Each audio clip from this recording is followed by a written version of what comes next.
Welcome everybody to Go Local Live. I'm Josh Fenton, CEO and co-founder. We are heading right down to the University of Virginia. We have Jennifer Lawless. She's the chair of the political science department down at Jefferson's University. Professor, thanks so much for joining us. Of course. Okay, let's jump into it. Yesterday at about 5 o'clock, the jury came in and announced the conviction of Donald Trump, former president of the United States, on 34 felony counts. What's the implication of all this?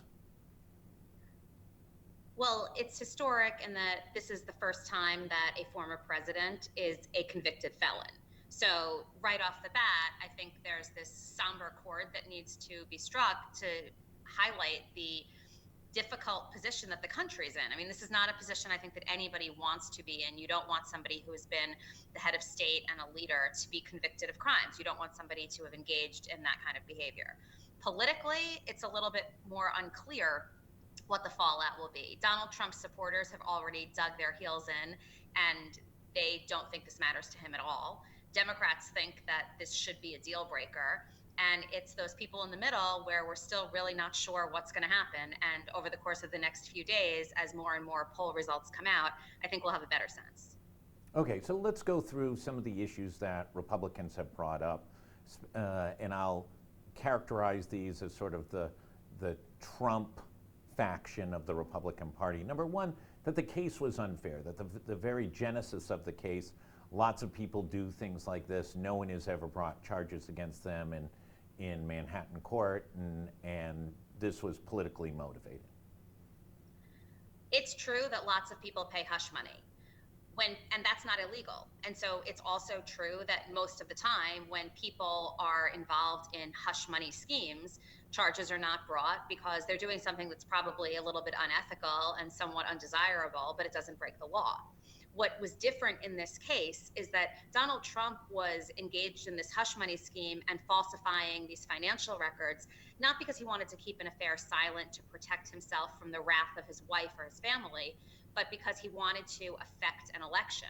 This was heading into the 2016 election, and falsifying these records to cover up these payments to Stormy Daniels was a way for him to ensure that the American people, as they were casting their ballots, did not know about this behavior. And that's what makes it illegal. Okay. The second criticism is the venue was unfair. 95% of the people vote Democratic in that New York district. It was unfair that Donald Trump had to go before that jury pool. Look, the reality is that that's where the crimes were committed, and this is the way our justice system works. And anywhere in New York or anywhere in New Jersey or anywhere in Connecticut, that would be sort of a change in venue that's somewhat close to where he lives, has a heavily Democratic base. What I would say is that there was a grand jury that indicted him, and those were all people who are separate from a jury who convicted him. And his team and Donald Trump himself, along with his lawyers, had a role in selecting who was on that jury. And so this is not a situation where they had 12 people thrown in front of their faces and they had to accept them. They had a pool of many, many dozens. They went through a lot of them, and they agreed that they believed that these 12 people could be impartial. So I don't really think that there's that much, they don't have that many legs to stand on that front. Okay, what's the short-term political fallout? I don't know if fallout's the right word, because we're already seeing Donald Trump try to leverage the conviction as a way to underscore how there are two tiers of justice in this country, one for Democrats and one for Republicans. He's already trying to raise money off the convictions. He's already shaping Republican talking points about how the criminal justice system is rigged under Joe Biden. And so they're moving forward basically as though what happened yesterday is just another part of the argument they've been making about how the system doesn't treat Donald Trump fairly. As far as the Democrats are concerned, they're in a better position right now. They can say that the Republican nominee for president of the United States is a convicted felon.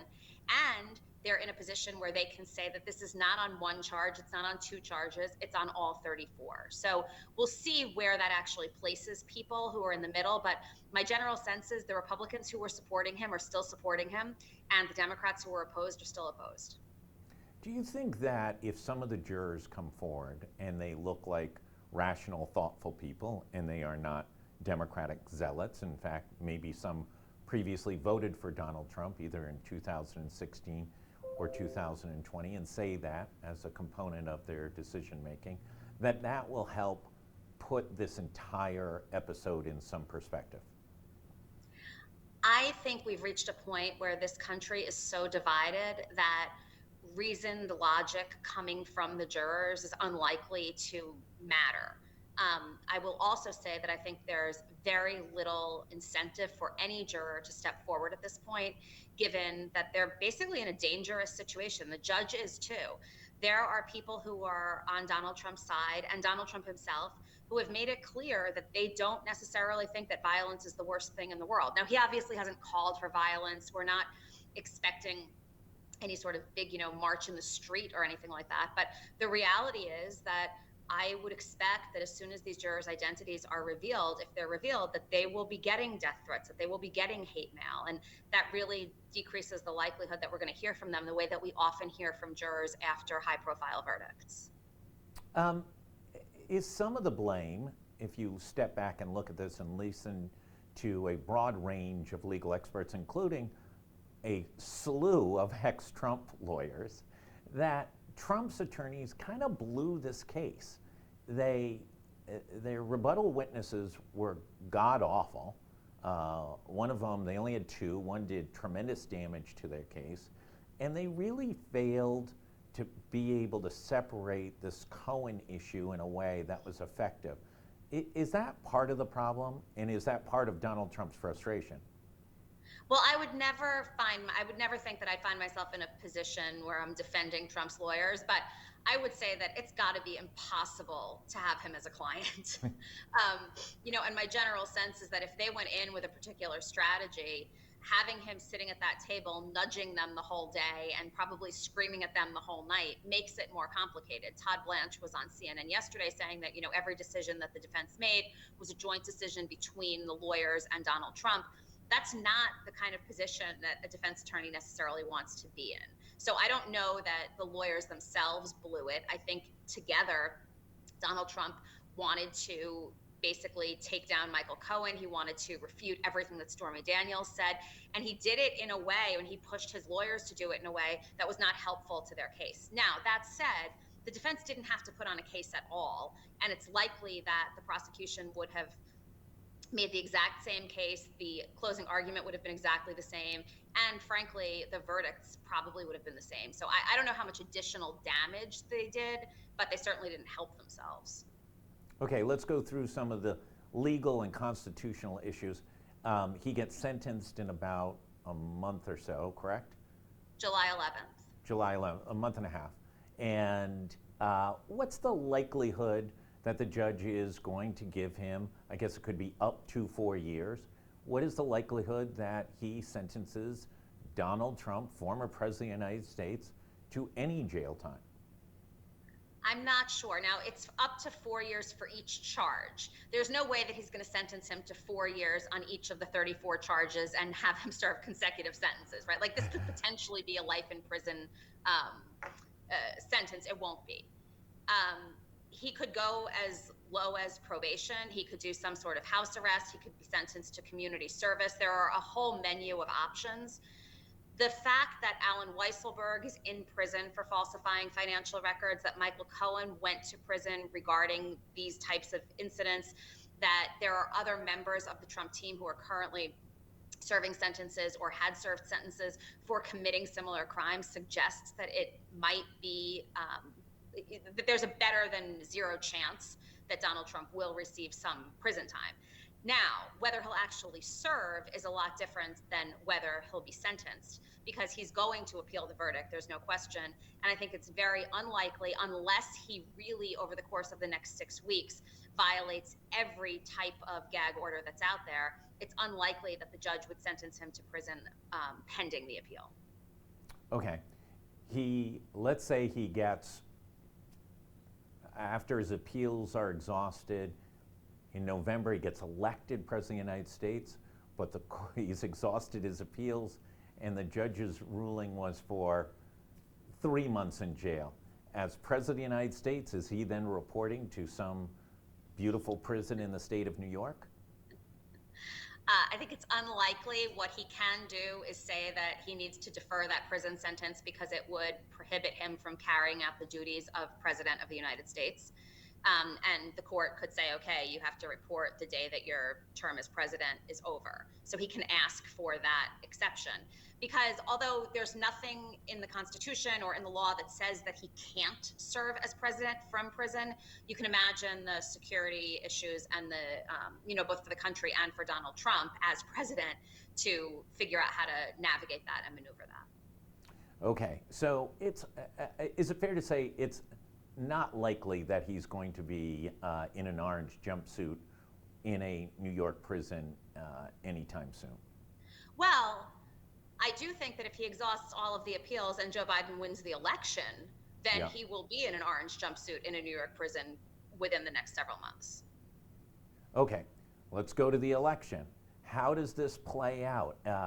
Here we are in the most uncharted waters. It was about 50 years ago that Richard Nixon resigned the presidency over Watergate. A group of Republican high-tier legislators led by, I believe, Barry Goldwater, went to the White House and called for the president to resign. We're not exactly getting that reaction from leading Republican lawmakers. We're getting the opposite, criticizing the court, criticizing the juries, criticizing the entire legal exercise. So how does this play out from a dynamic of a democracy in 2024? A few things. The first is we've always been a nation that has protected the criminal justice system and juries in general. There's always been quite a bit of deference and respect for jury verdicts. And we're now entering a time where that seems not to be the case. Whether Alvin Bragg should have brought these charges, whether you are a Republican who believes that Donald Trump lied about paying hush money to Stormy Daniels because he didn't, and lied about the affair because he was worried about the wrath of his wife and not the presidential election. None of that matters. The case was brought, a grand jury indicted him, and an impartial jury of his peers convicted him. It's relatively unheard of for all of the top elected officials in one party to come out and say that they just don't buy that it was a legitimate verdict.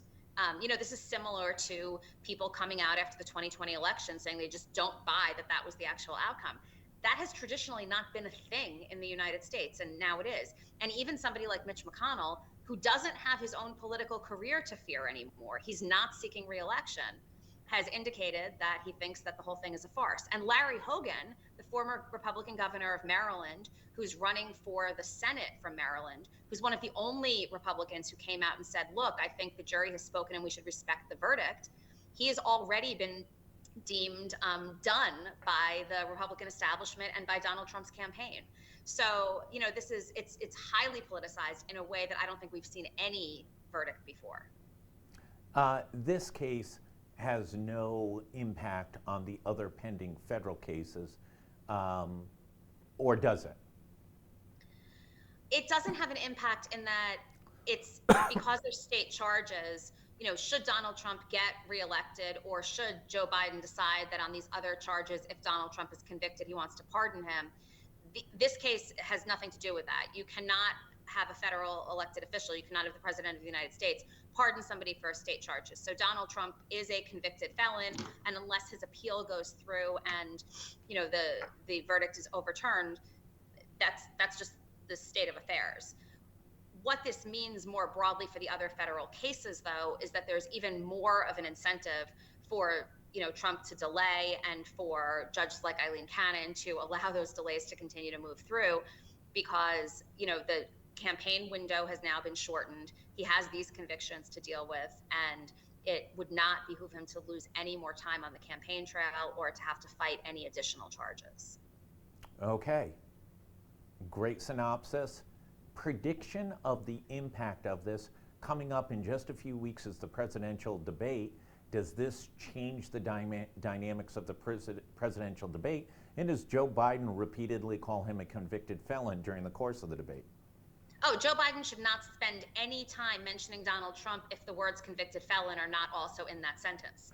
And frankly, that's the advice I would give him on a day-to-day basis. It's the advice I would give anybody in his campaign team. He can juxtapose himself to Donald Trump on that dimension in a way that he had not been able to before now. As far as the impact on the debate, I would say that the most important thing that will happen is that Donald Trump will get angry. And when Donald Trump gets angry, he's not disciplined. When he's not disciplined, he says what he actually thinks. And when he says what he actually thinks, he offends a lot of people. And so I think in a lot of ways, this was the best thing that could happen for Joe Biden, in that he has a new way of getting under Donald Trump's skin in a way that, talking about immigration or abortion or the economy just doesn't. So, I think it's more likely that Trump will be on edge and very angry. The other thing that I would note is that this election, as I've been saying for a long time now, is going to be decided by a few thousand voters in a handful of states. And those are basically voters who voted for Donald Trump in 2016, they voted for Joe Biden in 2020, and they're not sure what to do right now. If we believe the polls prior to the conviction, those people are particularly likely to move away from Donald Trump. People are terrible, though, at gauging what they would do under hypothetical scenarios, so I'm a little bit leery to put much stock in them, but we'll see in the next couple of days if, now that we know there's a conviction, they feel the same way. But, this is, if I were a betting woman, I would say that the conviction was better for Joe Biden than for Donald Trump. Okay, what should we be looking for over the next couple weeks? Well, so first of all, I would be looking to see how the Trump campaign actually decides to message this. I'd also be looking to see what Donald Trump does and says regarding the jury and the judge, because he could actually get himself in additional hot water in terms of how he covers and talks about what just happened. The other thing that I think is quite important is what the Republicans are going to do. Are there going to be other Republicans now who join Larry Hogan's forces and say, look, we were willing to give him the benefit of the doubt, but we believe in the criminal justice system. We believe that nobody is above the rule of law. He got a fair hearing, got a fair trial, and he's now, he's been held accountable. The one thing when you were talking about Nixon, it's kind of unheard of to think that yesterday, the Republican nominee for the president of the United States was convicted of 34 felonies. And the RNC and Republican donors and, head honchos are not in a room right now figuring out how to replace him. They're instead figuring out how to leverage this to their own advantage. And I think that's just a very sad state of affairs that we found ourselves in as a country. Jennifer Lawless, as always, thank you very much for your insights. Greatly appreciate it. We look forward to seeing how all this plays out. It is a historic event, and it's going to be a historic outcome come November. Thank you. For everybody else, stay tuned. A lot going on, even on this Friday, going into looks like a great weekend. We've got a lot of stories in the hopper. It's been a very, very busy week at GoLocal. Thanks, everybody. Enjoy the afternoon.